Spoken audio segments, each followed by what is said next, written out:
Some people will know, or used to know, my late wife Carmen, who died in 2000 in a tragic accident. And other people will also know, because I've read stories before, that Carmen also had a dream to write a series of short stories called The Adventures of Bertie the Bloodhound, which were inspired by the very lovely and smelly bloodhound we used to own together. Sadly, she didn't write a word, and that really played on my mind after she died, because most of us don't do a thing, take a step onto our dreams at all. We don't ever do the thing that we were born to do. And that's one of the main things that galvanized me to get off my arse and find my personal path and do everything in my power to make it come to fruition. One of those things was to write those short stories that Carmen had intended to write. And I have written one book of them, which at the moment I'm building up to hopefully try to get published. And those stories are probably quite different to what Carmen planned. I think she was going to write pure children's stories for very small children.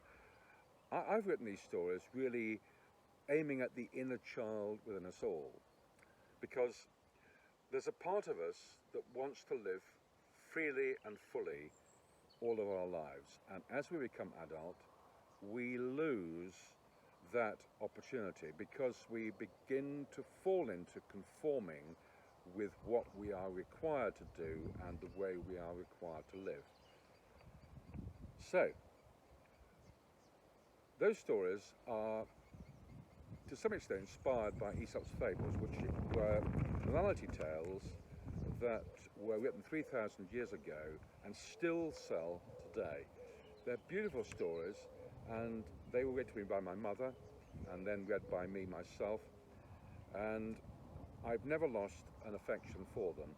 And the stories I've written about the Adventures of Bertie the Bloodhound are all morality tales, and they contain a paragraph or two at the end with some lesson that comes out from the particular story that will help people to live better lives and increase their chances of becoming the person they were born to be.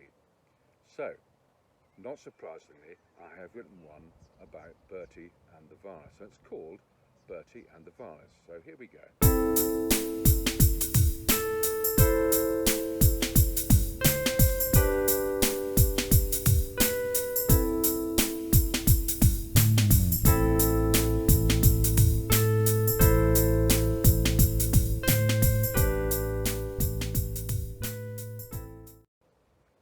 One day in the spring of 2020, Bertie woke up and yawned his enormous yawn. Then he rose to his feet, shook his huge body and loped through to the kitchen, where the man was watching the small television in the corner. Bertie sat down. The man, like many humans, had a computer, and from time to time he'd become irritated because it had something called a virus. When this happened, the man would shout and curse, but he's never too concerned about it because he knew that things happened for a reason and that they also worked out. The voice on the television was talking about a virus called COVID-19, and it was killing humans. Bertie looked very confused, which the man noticed, so he said to Bertie, "This is the sort of nonsense that humans worry about, Bertie. And when they worry, they often die. It's not really clear whether the worry kills them or it's the virus." The man was pretty clever, and he had often said that most of what you fear never happens, so don't live in fear. Bertie sort of understood. Occasionally animals would die for no obvious reason, but unlike humans, they didn't live in fear of things they couldn't see. You see, animals accepted that they would die, hopefully without being eaten by being in the wrong place at the wrong time. Humans were not good at this at all. Firstly, no matter how old or decrepit they became, humans wanted to live forever. so did the government, which was kind of them as long as you were not someone who didn't want to live forever. Secondly, there were particular humans whose job was to keep people alive as long as possible. These people would bring people back to life when they died, and they'd keep old people alive no matter what they were suffering from. Bertie knew from sitting while the man was watching scary films late at night that people who came back to life were called zombies.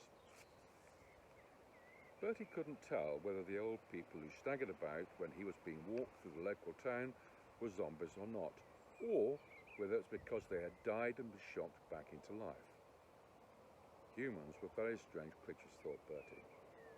Animals lived every day fully.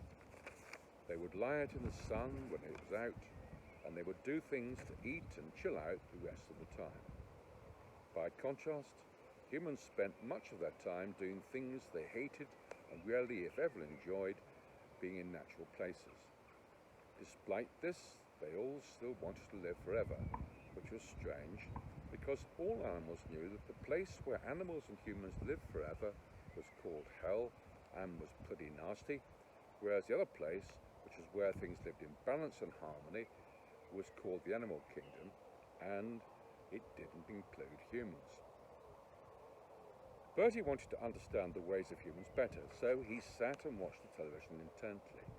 The next thing on the black box was about something called a lockdown. A man called Boris was talking about bad people who'd chosen to ignore the advice and had gone to be in parks.